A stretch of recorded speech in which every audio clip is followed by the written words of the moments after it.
오늘은 2월 마지막 주일입니다. 흐르는 세월 속에 정말 우리가 살고 있는 이 시대가 어떤 시대인 줄을 분별해야 합니다. 지금 우리가 살고 있는 우리 대한민국 땅은 어떤 시대라고 생각을 하십니까? 각자 생각들이 있을 겁니다. 그러나 저는 모든 것이 성경 속에서 답을 찾아야 된다고 생각하는 사람입니다. 제가 지난주에도 성경 속에 인생의 답을 찾아야 된다 이야기를 했는데, 오늘 제가 엉뚱한 이야기를 하면 일관성이 없는 겁니다. 사람에게 가장 중요한 것이 일관성이 있다는 것이 가장 중요합니다. 저는 성경적으로 오늘 우리가 살아가는 이 시대를 보면 홍수 심판 전에 노아의 시대와 너무 유사하다고 생각을 합니다. 오늘 5절에 보더라도 지금의 시대가 노아의 시대처럼 사람의 죄악이 세상에 가득한 시대라고 생각을 합니다. 그래서 우리가 이 시대를 바르게 분별해야지만이 우리의 믿음을 바로 세울 수 있는 거예요. 그래서 우리는 오늘날 이 시대가 홍수 심판 시대에 정말 그 노아 시대와 비슷한 것을 영적으로 분별하고, 정말 이 마지막 때에 우리들이 깨어서 우리의 믿음을 바로 세울 수 있는 은혜의 역사가 있기를 간절히 소망합니다. 우리가 신앙생활하면서 우리가 살고 있는 이 시대를 분별하지 못하면 우리는 영적인 게으름에 빠질 수밖에 없는 거예요. 정말 이 시대가 어떤 시대인지를 알아야지. 지금의 시대가 홍수 심판 직전에 노아의 시대라는 것을 우리가 영적으로 분별하고, 정말 우리들이 깨어서 기도하면서 우리의 믿음을 바로 세울 수 있는 은혜의 역사가 일어나기를 간절히 소망합니다. 그러면 이 시대를 분별하려면 사람들의 관심이 어디로 향하고 있는 줄을 알아야 됩니다. 오늘날 이 시대에 사람들의 관심이 어디로 향하고 있습니까? 오늘 노아 시대를 보면 이 2절에 보면 사람들의 관심이 정말 이 하나님을 향한 영적인 관심보다는 사람들의, 여자들의 아름다움을 바라보는 육적인 관심이 더 커지고 있음을 보여주고 있습니다. 그래서 오늘의 시대에도 사람들이 무엇에 관심을 두고 살아가느냐, 정말 이 시대의 모습을 보여주고 있는 거예요. 그래서 오늘 우리는 이 시대가, 저는 노아 시대처럼 하나님을 향한 영적인 관심보다 정말 이 육적인, 세상을 향한 육적인 관심이 오늘날 이 시대에 훨씬 더 커지고 있다고 생각을 합니다. 이 노아 시대 봐보십시오. 이 아무리 좋아하는 남자, 아무리 좋아하는 여자, 아무리 사랑하는 대상이 있을지라도 정말 성경의 말씀처럼 한 사람씩 만나서 결혼을 하고 가정을 이루어야 됩니다. 그런데 이 노아 시대를 보면 이 남자들이 자기가 좋아하는, 그것도 모든 여자들을 아내로 삼았다는 것은 자기들이 좋아하는 여자들이 다 성적인 대상, 다 육적인 대상, 다 성적인 만족을 시키는 대상이 되었다는 것을 너무 분명하게 우리들에게 보여주고 있어요. 이게 어떻게 자기들이 좋아하면 다 자기 아내로 삼아버립니다. 그게 어떻게 가정이 될 수 있겠습니까? 그래서 노아 시대에 대표적으로 보여주는 증상이 이 가정들의 믿음이 무너지고 성적으로 타락하고 있다는 것을 보여주고 있어요. 이처럼 이 하나님의 심판이 가까울수록, 주님의 재림이 가까울수록 분명한 것은 가정들의 믿음이 무너진다. 오늘 이 시대의 가정들의 믿음이 무너져요. 자녀들의 믿음이 무너져요. 이 배우자들의 믿음이 무너져요. 그리고 성적으로 타락하고 있는 것을 정말 노아의 시대나 오늘날의 시대에 동일하게 나타나는 현상입니다. 그래서 저는 우리는 이 시대를 분별하면서 나는 정말 세상을 향한 육적인 관심에만 빠지지 않고 하나님을 향한 정말 영적인 관심을 바로 세울 때 우리 가정에 믿음을 지킬 수 있고 정말 우리가 거룩하게 살아갈 수 있는 은혜의 역사가 있음을 믿으시기를 간절히 소망합니다. 그래서 노아 시대를 보면 대표적인 증상이 뭡니까? 혼합되었다는 것. 이 혼합이라는 것은 거룩함을 잃어버렸다는 것. 그래서 3절에 보면 이 하나님의 영이, 성령이 사람들과 함께하지 아니하고 떠나버려요. 이 하나님의 영이 사람들과 함께하지 않고 떠나버리는 것이 뭡니까? 그들의 육신이 됨이라. 이 하나님의 아들들이, 하나님의 자녀들이 세상 사람의 육신이 되어버린다는 것.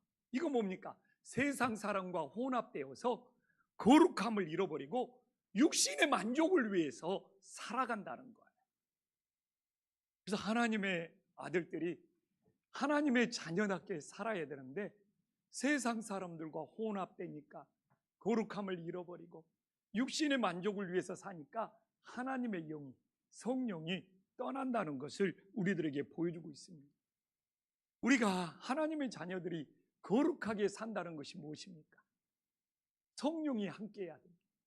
하나님의 영이 함께해야 됩니다. 이게 거룩하게 사는 방법. 저도요, 이 하나님의 영, 성령과 함께한다는 것을 몰랐을 때는 내 인간적인 방법으로 정말 하나님도 잘 믿어보려고 그러고 내 인간적인 노력을 엄청 했던 사람입니다. 근데 그 알고 보니까 그게 율법이에요. 정말 율법으로 사람이 노력해서 거룩해지려고 하면 내가 지쳐서 넘어지든지 아니면 다른 사람들을 끊임없이 정죄하고 판단하게 되더라. 그래서 우리가 어떻게 거룩하게 살아야 되느냐? 성령이, 하나님이 나와 함께 있을 때 우리는 세상과 혼합되지 않고 정말 거룩하게 살아가는 은혜의 역사가 있음을 믿으시기를 간절히 소망합니다. 그래서 저는 내 안에 성령이 함께하고 성령 충만하면 세상 것이 싫어져요. 그냥 이게 그냥 유튜브에 그냥 막 떠오르는 그런 음란물 같은 것도 내가 이렇게 성령이 함께하면 너무 싫은 거예요. 가끔 영화를 볼 때 성령이 함께하면 막 동성애가 남자들끼리 막 서로 뽀뽀하는 장면을 보면 도저히 못 보겠는 거예요. 이 성령이 함께하면 정말 이게 세상의 죄악들이 거부 반응이 생기고 멀어진다는 것을 뼈저리게 느낍니다. 그래서 내가 그런 증상들을 보면 내가 성령이 충만하구나. 내가 이게 너무 거절하고 보기 싫고 이게 멀어지는 거예요. 근데 혹시 내가 관심이 가고 이렇게 끌리면 내가 성령이 충만하지 못하구나. 내가 성령과 함께하지 못하구나. 정말 이걸 깨닫게 되는 거예요. 그래서 노아 시대도 주님의 심판이 가까울수록 사람들에게 성령이 떠나가고 세상과 혼합되어 육신을 위해 살아가는 현상이 나타나는 것처럼 저는 오늘날 이 시대에 저는 성령과 함께하는 것이 너무너무 중요하다고 생각합니다. 그래서 예수님의 오심이 가까이 올수록 성령이 희미해져 성령의 관심이 사라지고 정말 세상과 혼합되고 육신의 만족을 위해 살아가는 현상들이 끊임없이 나타날 거예요. 그래서 우리가 이 시대를 바라보면서 우리는 오직 성령과 함께함으로써 세상과 혼합되지 않고 거룩하게 살아갈 수 있는 믿음의 자녀들이 될 수 있기를 간절히 소망합니다. 이게 지금 세상의 사람들의 관심이에요. 그러면 우리가 세상 사람들의 관심이 어디로 가고 있느냐를 보면 세상 사람들이 또 우리가 살고 있는 이 세상이 어떻게 변해가는 줄을 알 수가 있어요. 지금 이 세상 사람들은 어떻게 변해가고 있습니까? 4절에 보면 알겠지만 이 평화를 지향하고 이렇게 화목해오는 것이 아니라 이 파괴 지향적, 전쟁 지향적으로 이 세상이 흘러가고 있는 거예요. 노아 시대가 그랬다는 거죠. 노아 시대의 땅에 네피림들이 있었어요. 거인족이죠, 거인족. 이 고대 사회는 이렇게 거인족이 한동안 존재했나 봐요. 이 거인족의 직업은 뭡니까? 용병이에요, 용병. 전쟁이 일어나면 신체 조건이 좋다 보니까 대신 돈을 받고 전쟁에 참전해서 전쟁에서 싸우는 용병 노릇을 했어요. 그래서 오늘 이 노아 시대의 네피림 거인족들이 명성을 얻은 이유는 무엇입니까? 하나님이 원하는 샬롬의 평화가 사라지고 세상이 힘과 힘이 대결하고 서로 파괴하고 서로 이게 전쟁하는 세력이 세상을 지배하다 보니까 이런 용병들이, 이런 네피림들이, 이런 거인족들이 명성을 얻게 되는 거예요. 그래서 오늘날도 이 시대에 어떤 사람들이 명성을 얻느냐? 그게 이 시대의 모습인 것을 보여주고 있는 거예요. 근데 이 노아 시대처럼 오늘날의 시대를 보니까 지금 세상에 얼마나 많은 전쟁들이 끊임없이 일어나고 있느냐. 그래서 이 땅이, 우리가 살고 있는 이 시대도 이 평화지향적으로 이 세상이 흘러가는 것이 아니라 서로를 파괴하는 전쟁지향적으로 흘러가고 있다는 것을 우리는 이 시대를 살면서 그냥 누구든지 다 알 수가 있습니다. 그러면 내가 살고 있는 이 땅은, 정말 이 땅이 서로 대화를 하고 타협으로는 이 화목과 평화지향적으로 이 세상이 흐르고 있는 것이 아니라 이 세상이 너무 갈등과 이 대립을 통해서 이 폭력과 이 파괴지향적으로 지금 우리나라가 흐르고 있다는 것을 너무나 우리는 분명히 볼 수가 있어요. 우리가 이 평화지향적으로 살기 위해서는 대화가 필요하고, 너 나랑 대화를 나눕시다. 이것은 타협하고 절충하자는 거예요. 대화를 나누고 싶다는 것은 우리 서로 타협하자. 우리 그래서 절충이라는 결과물을 만들어내자. 이게 대화의 목적입니다. 근데 우리나라는 지금 이걸 잃어버려서 어떻게 되는 거예요? 갈등과 대립 속에 너무 폭력적이고 너무 파괴적으로 흐르고 있는 것이 이 시대의 증상입니다. 그러면 여러분, 저는 예전에 그랬어요. 나는 절대로 세상의 제약과 타협하지 말아야 돼. 나는 이 세상의 제약과 타협하지 말아야지, 여기에만 갇혀 있어요. 근데 오늘날 이 시대를 바라보면, 세상에 일어나는 전쟁을 보고 지금 이 한국 땅의 이 시대를 바라보면 타협이 이렇게 귀한 거였구나. 지금 이 시대에 타협이 너무 소중하다는 거라. 대화를 나누는 목적은 타협하자는 것. 타협에는 뭐가 들어있습니까? 이 온당할 타와 화목할 협, 서로 양보한다는 것. 대화를 나누고 서로 양보해서 이 화목하게 하는 것을 찾는다는 것. 그래서 내가 세상의 제약과는 타협하지 말아야 되지만 사람이 사는 곳에서는 대화를 통해서 서로 양보하는 타협이 반드시 있어야 되는 거예요. 내가 내 아내하고 살면서도, 심지어는 내 자녀하고도 대화를 통해서 서로 양보하는 타협이 되었을 때 이 화목해하는 협이 이루어질 수가 있고, 그래서 나온 결과가 절충입니다. 절충. 우리 훈장님 계시지만 이 절이라는 것이 굽힌다는 절이고 꺾는다는 절이에요. 내가 굽혀서, 내가 꺾어서 이 절충을 이루는 거예요. 그리고 이 절충이라는 것은 내 마음에 드는 최선은 아니에요. 그러나 서로 양보해가지고 내 마음을 꺾어서, 내 마음을 굽혀서 그래도 가장 적당한 차선책을 찾아내는 것이 절충입니다.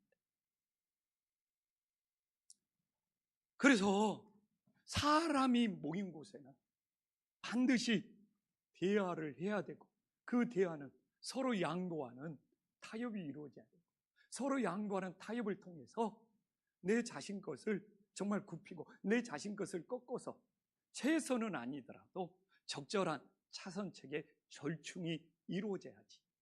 우리 사회가 갈등과 대립의 폭력지향적, 파괴지향적 이 전쟁으로 흐르지 않는 것을 노아 시대가 너무나 분명하게 우리들에게 보여주고 있습니다. 제가 어제 정말 꼭 중요한 약속이 있어서 예술의 전당에 갔어요. 근데 예술의 전당에서 제법 오랜 시간을 머물렀는데 제가 문화 충격을 받았어요. 예술의 전당에, 저는 그 목적은 아니에요. 근데 반고우, 이 고우라는 이 그림 전시회를 하는데, 점심때가 되니까 사람들이 발들들 틈 없이 줄을 서 있는 거 보고, 사실 나는 깜짝, 이 그림 전시회 관람료를 보고도 놀랐어요. 영화값보다 훨씬 비싼 거예요. 내가 다녀봤어야지. 영화 보고, 근데 얼마나 이렇게 막 이 사람 순번을 할 수 있도록 뺑뺑 뭘 쳐서 돌려놔. 얼마나 사람들이 길게 줄을 서, 아니 그걸 그림 전시회를 몇 시간씩 기다려가지고 영화비보다 더 비싼 돈을 내고 가서 그걸 잠시 보고 나온다고? 와! 그래서 제가 어제 느낀 것이 세상에는 이렇게 나와 다른 사람들이 많구나. 문화 충격을 받으면서 이렇게 다른 사람들이 많다는 걸 느꼈어요. 그러면 그 사람들이 나와 다르다고 잘못됐습니까? 그 사람들이 나와 다르다고 틀렸습니까? 심지어는 지방에서 이제 방학되고 또 한 30% 끝물이라고 할인도 오고 주말이다 보니까 지방에서도 사람들이 올라왔다. 그 사람들이 정신 나간 사람들입니까? 그 사람들이 잘못된 사람들입니까? 그 사람들이 틀린 사람들입니까? 나와 다른 사람들이잖아요. 와, 이렇게 나와 다르게, 이렇게 다른 것에 이 세상에는 관심을 갖고 살아가는 사람도 많구나. 저한테는 상당한 문화 충격이었습니다. 그래서 목사가 이런 데도 와봐야 되는구나. 그래야지 세상에 살아간다는 사람들을 이해할 수 있구나. 나한테는 굉장히 소중한 시간이었어요. 그래서 오늘 확실히 세상에 일방적인 건 없습니다. 오은영 박사는 자녀들의 교육 중에 제일 중요한 것이 뭔지 압니까?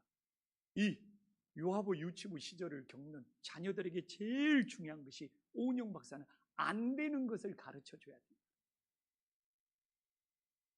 부모가 이 안 되는 것을 못 가르쳐 주면 정말 이 아이는 온갖 때를 써서 자기 자신 것을 얻어내려고 하는 습관을 못 고치고 정말 안 되는 것을 부모한테 배운 애들이 안 되는 걸 인정하고 대화를 나누고 타협을 하고 절충하는 것을 찾을 수 있다는 것이 오은영 박사가 제일 강조하는 것입니다. 저는 우리나라를 보면서 지난번에 정치인이 그러더라고요. 좀 말로만 하지 말고 정치인 본인이 직접 해보지. 좌로나 우로나 치우치지 말고 우리나라가 위로 올라가자는 거. 얼마나 좋은 말입니까? 우리나라가 지금 너무 우로 치우치고 좌로 치우쳐서 위로 올라갈 에너지가 없다는 거. 저는 목사이기 때문에 두 말하면 잔소리. 우리 성도님들이 좌로나 우로나 치우치지 말고 좀 위로 주님께로 올라갈 수 있는, 정말 위로 하나님께로 올라갈 수 있는 놀라운 역사가 일어나기를 간절히 소망합니다. 그래서 우리나라가 너무 우로 치우치고 너무 좌로 치우쳐서 경제고 문화고 우리 국민들의 모든 전반 것이 위로 올라갈 에너지가 없다는 거예요. 너무 좌우로 다 빼앗겨버렸어요. 그래서 다시 한번 대화도 나누고 서로 양보하는 타협도 하고 그리고 최선은 아니어도 적절한 절충을 통해서 좌우로 쏠리는 것이 아니라 정말 위로 올라갈 수 있는 그런 은혜의 역사가 있기를 간절히 소망합니다. 그래서 예수님의 재림이 가까울수록 세상은 더 파괴적이고 더 폭력적이고 더 전쟁이 끊임없이 일어날 것, 그런 시대를 살아가는 우리들이 그래도 예수님의 자녀는 대화를 나눌 줄 알고 정말 양보할 줄 알고 정말 내 자신을 꺾어서 절충할 줄 알아서 정말 위로 주님께로 올라갈 수 있는 믿음의 자녀들이 될 수 있기를 간절히 소망합니다. 그래서 이 세상은 어떻게 되는 거예요? 하나님의 자녀들이 이 세상에 사람의 죄악이 가득한 이 세상에서 어떻게 살아야 되냐 이거. 그래서 5절에 보면 사람의 죄악이 세상에 가득함과 그의 마음으로 생각하는 모든 계획이 항상 악할 뿐이라. 이게 이놈의 사람의 마음이 문제예요. 이 사람의 마음의 문제인 거예요. 그래서 이 내 마음의 주인이 누가 되냐가 그렇게 중요한 겁니다. 거기 나오잖아요. 이 사람의 마음의 계획이 항상 악하다고 나와 있잖아요. 그래서 이 마음의 주인이 저는 누가 되냐? 이게 그렇게 중요하다는 겁니다. 왜? 이 사람의 마음에 모든 계획이 항상 악하다고 나와 있기 때문에. 가끔 물어봅니다. 정말 이 세상을 어떻게 변화시킬 수 있는가? 정말 사람의 죄악이 세상에 가득하면 이 세상을 변화시켜야 되잖아요. 저는 이 세상은 변화시키는 것이 아니라고 생각을 합니다. 정말 이 사람의 죄악이 가득한 이 세상에서 우리는 어떻게 살아야 됩니까? 그 한복판에서 내가 믿음을 지키는 것이 이 세상을 바꾸는 거예요. 내가 뭐 어떤 방법으로 세상을 달라지게 한다가 아니라 나 같은 한 사람이 사람의 죄악이 가득한 이 세상에서 꿋꿋이 믿음을 지키고 살아가는 것이, 그게 바로 세상의 소금이고 세상의 빛이 됨을 믿으시기를 간절히 소망합니다. 가끔 그런 이야기를 합니다. 세상이 이렇게 혼합되고 세상이 이렇게 변하는데 너 한 명, 너 한 사람이 믿음 지킨다고 이 세상이 달라지냐? 이런 조롱, 이런 비난 얼마든지 있습니다. 야, 너 하나 세상에서 거룩한 척 한다고 뭐 세상에 무슨 영향이 있을 것 같아? 진짜 이런 소리 끊임없이 나옵니다. 그럴지라도 모든 사람들이 노아 시대처럼 세상과 혼합될지라도, 세상에서 내가 어느 자리에 있을지라도 정말 세상과 혼합되지 않고 정말 내가 그 자리에서 믿음을 지키고 살아간다는 것, 저는 이게 바로 가장 크게 세상을 변화시키는 능력이 됨을 믿으시기를 간절히 소망합니다. 가끔 진짜 선배 목사님들이 그래. 그리고 성도님들한테 내가 24년 동안 목회하면서 제일 많이 들었던 이야기가 뭔지 압니까? 물이 너무 맑으면 고기들이 살지 못한대. 성도들이 모이지 못한대. 적당히 물이 흐려졌을 때 고기들도 많이 모이고 성도들도 많이 모인다는 말을 진짜 제법 여러 번 들었던 것 같아요. 그럴지라도 내가 이 김포, 이 외진 곳에서 내가 목회하면서 정말 무명일지라도 그래도 이 교회에서, 이런 교회에서 세상은 다 혼합될지라도 정말 세상과 혼합되지 않기 위해서, 정말 말씀으로 살기 위해서, 이렇게 믿음을 지키기 위해서 빠둥빠둥하는 그런 교회, 그런 목사 정도는 한 명 있어야 되지 않겠습니까? 목사님 좀 이렇게 섞여지고 이렇게 혼합되면 성도들이 더 많이 모일 수 있대요.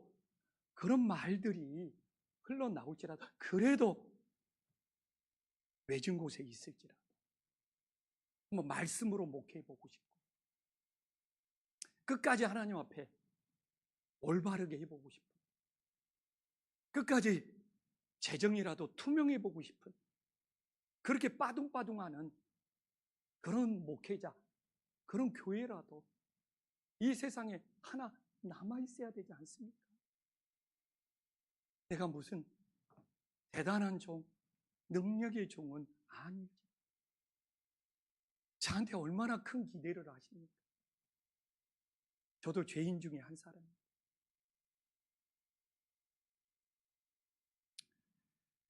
그래서 오늘날 사람의 죄악이 가득한 이 세상에서 성령이 함께 하심으로 그래도 혼합되지 않고 내가 서 있는 자리에서 끝까지 믿음을 지킬 수 있는 그런 한 사람 한 사람이 김포 한신교에서 세워질 수 있기를 간절히 소망합니다. 그러면 지금 이 이야기가 내 이야기냐고. 오늘 마태복음 24장 37절에 보면 지금까지 내가 했던 모든 이야기는 예수님이 직접 하신 이야기. 제가 이야기했잖아요. 우리는 성경에서 예수님의 말씀에서 인생의 답을 찾아야 돼요. 제가 지금 내 생각이나 내 철학이나 내 주제를 가지고 말하는 것이 아니라 지금까지 했던 모든 내용은 예수님의 말씀입니다.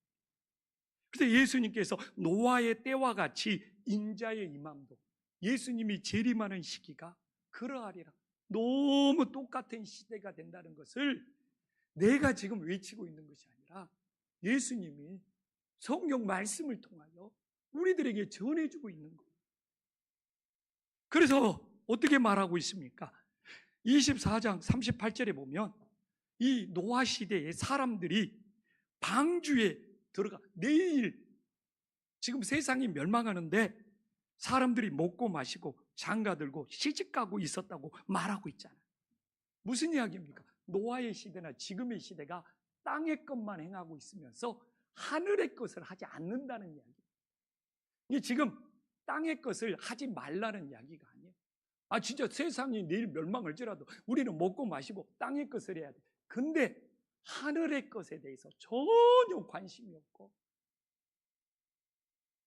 이 하늘의 것, 정말 우리가 예배하고 기도하고 말씀, 하늘의 것에 대해서는 일체 아무런 관심, 아무것도 없었다는 것을 예수님이 노아 시대를 통해서 우리의 시대와 똑같다.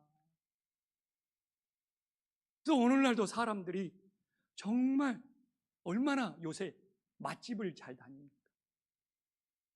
저도 나이가 들어가나 봐요. 어디 가서 맛있는 거 먹으면 기분이 좋아. 제가 말하자면 그걸 하지 말라는 이야기가 아니에요. 맛집도 가고 정말 그림 전시관도 가고 음악회도 가고 문화생활을 영위해야 돼. 근데 주님께서는 땅의 것만이 아니라 정말 우리가 하루하루 살면서 하늘의 것도 행하고 있느냐, 그걸 묻고 있는 거잖아요. 하늘의 것을 하고 있습니다. 근데 문제는 뭡니까? 오늘 우리가 땅의 것도 해야 됩니다. 그러나 또한 하늘의 것도 하면서 세상에 맛집 가서 맛있는 거 먹으면 기분이 좋은 것처럼 하나님의 말씀을 통해서도 이게 꿀송이보다 더 달구나. 이렇게 하나님의 말씀 속에 놀라운 깨달음이 있구나. 막 유레카, 그런 기쁨도 있어야 된다. 근데 그게 안 되는 이유가 뭡니까? 내가 오늘 막 당위성을 가지고 막 땅의 것도 즐기지만 우리가 하늘의 것도 맛보면서 살아야 된다. 아무리 외쳐도 이게 없으면 안 돼. 이게 뭡니까? 오늘 성경에 7절까지 읽었잖아요. 오늘 8절에 나오는 거. 8절에 뭐라고 나와 있습니까? 은혜요, 은혜. 노아가 여호와께 은혜를 입었더라. 은혜를 입어야 돼요. 그래서 오늘도 은혜를 입은 사람하고 은혜를 입지 못한 사람은 예배가 달라. 막 은혜를 모르는 사람한테만 하늘의 것을 막 맛보면서 살아야 이 부담되고 힘들게 하는 거예요. 근데 내가 은혜를 알면, 정말 내가 은혜로 살아가는 걸 알면, 내가 은혜로 구원받는 걸 알면 오늘 이 예배가 달라. 주님이 나에게 얼마나 큰 은혜를 주셨는데, 이 예배가 얼마나 소중한 줄 알아. 내가 정말 주님의 은혜를 알면 오늘도 내가 일용할 양식을 먹듯 하늘의 양식을 오늘도 먹어야 된다는 거예요. 내가 정말 주님의 은혜를 알면 내가 기도하지 않고 어떻게 하루를 시작할 수 있는, 이게 은혜예요. 내가 막 이래야 된다 저래야 된다 말한다고 절대로 사람이 바뀌지 않아요. 은혜를 알아요.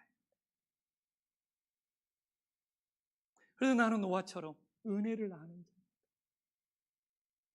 은혜를 모르면 자기 것에는 엄청 관심이 많은데 주님 것에 관심이 없어요. 하나님 것에 관심이 없어요. 근데 은혜를 알면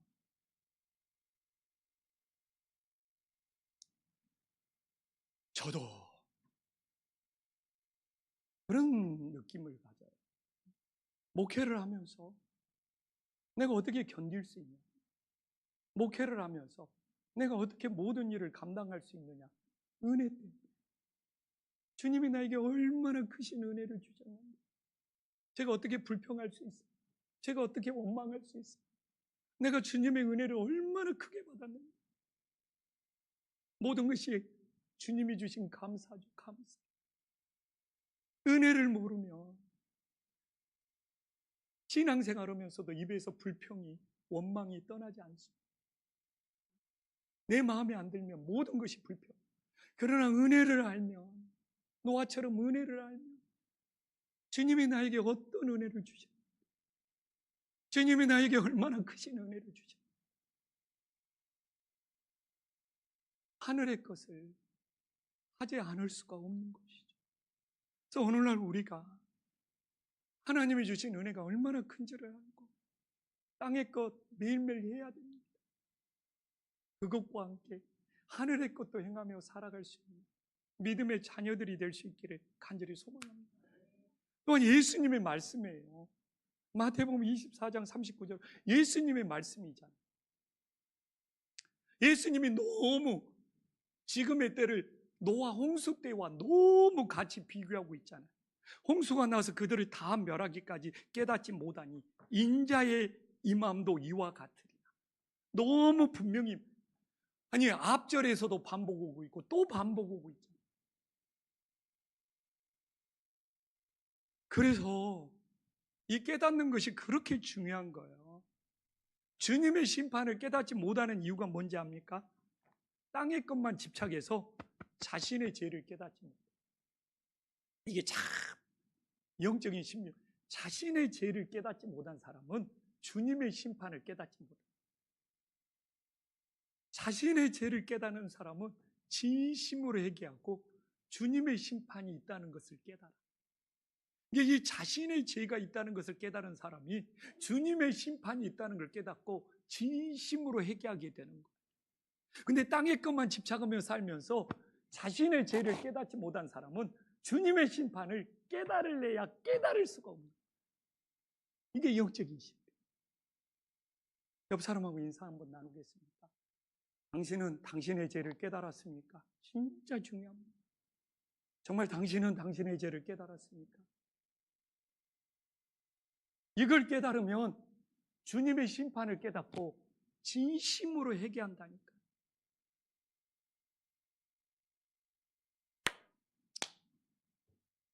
그래서 제가 한번 묻고 싶어요.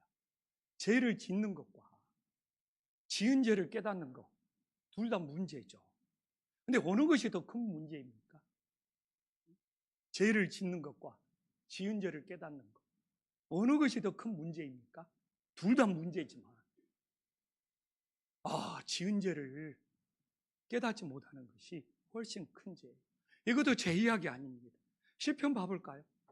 성경이 너무 많이 나왔는데 그냥 대표적인 한 구절만 제가, 깨닫지 못하는 사람은 멸망하는 짐승과 같다고 나왔어요. 이건 내 이야기 아니잖아요. 성경에 깨닫는 것에 대해서 엄청난 많은 구절이 있는데 가장 임팩트 있는 거, 세상에서 아무리 존귀할지라도 정말 자신의 죄를 깨닫지 못하면 멸망하는 짐승. 세상에서 뭐 돈, 뭐 지, 명예, 세상에서 아무리 존귀할지라도. 그리고 문제는 뭔지 압니까? 자신의 죄를 깨닫지 못하면 그 죄가 반복돼요. 자신의 죄를 깨닫지 못하면 변명하고 합리화하고 남 탓해. 지금 우리 세상에서 끊임없이 왜 과거를 기억해요? 우리가 왜 과거의 역사를 기억해야 돼요? 그 역사가 반복되지 않기 위해. 우리가 왜 내 자신의 죄를 깨달아야 돼? 그 죄가 반복되지 않기 위해서. 자신의 죄를 깨닫지 못한 사람은 남 탓을 하든 변명을 하든 합리화를 하든 책임 전가를 하든. 지금 이게 이 시대의 분위기입니다. 모든 사람은 죄인이에요. 저도 죄인입니다. 저도 날마다 죄를 짓고 살아갈 수 있어요. 근데 제게 두려운 것이 뭐냐입니까? 내가 이렇게 죄를 짓고 살아가는데 내 죄를 깨닫지 못할까? 내 죄를 깨닫지 못하면 지금 그 죄는 계속 반복될 수밖에 없는 것이 내 인생의 가장 큰 두려움이 되는 것이죠. 그래서 정말 예수님의 마지막 때가 될수록 깨닫지 못한다고 그러잖아요. 노아 시대도 내일 세상이 멸망해도 깨닫지 못한다고 그러잖아요. 정말 죄 지을 수밖에 없는 우리 인간들이 자신의 지은 죄를 깨닫고 하나님의 심판이 있다는 걸 안다. 진심으로 회개하는 구원받는 믿음의 자녀들이 될 수 있기를 간절히 소망합니다.